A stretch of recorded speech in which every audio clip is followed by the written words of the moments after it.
sir আমাৰ মাজত আহি গৈছে বহুধন সাৰথী আমাৰ পশুপালকসকলৰ কাৰণে ডাঙৰ সাৰথী আহিছে আপোনালোকে এতিয়া হেল্পলাইন নম্বৰ ডাইল কৰিলে পাই যাব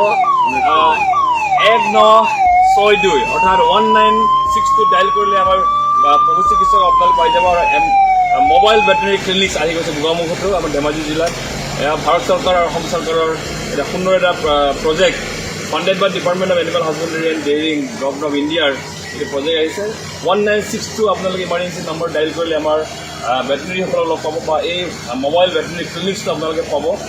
গোগামুখত 4খন আহিছে কিন্তু গোগামুখৰ কাৰণে অকল এখনেই পাম আমি ধেমাজি জিলাত 6খন দিয়াৰ 6খন আহিছে চাগে 9খনৰ ভিতৰত গোগামুখত ষ্টেচন কৰিছে 4খন আৰু ইয়াৰ পিছত ডিষ্ট্ৰিবিউশ্যন কৰা হ'ব দেখিছে খুব সুন্দৰ গাড়ী ইয়াত AC আছে চব ফেচিলিটি ভিতৰত মই নিজে চেক কৰিছোঁ চব ফেচিলিটি আছে আৰু আমি বহুধন সাৰথীয়ে আমাৰ পশুপালকসকলৰ বাবে ডাঙৰ এটা সাৰথী হ'ব মোৰ লগত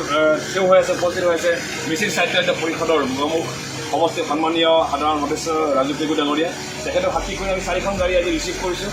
ডিপাৰ্টমেণ্টৰ ফালৰ পৰা নম্বৰ চম্বৰ চব ঠিকে আছে আমি চেক কৰিছোঁ গাড়ীখন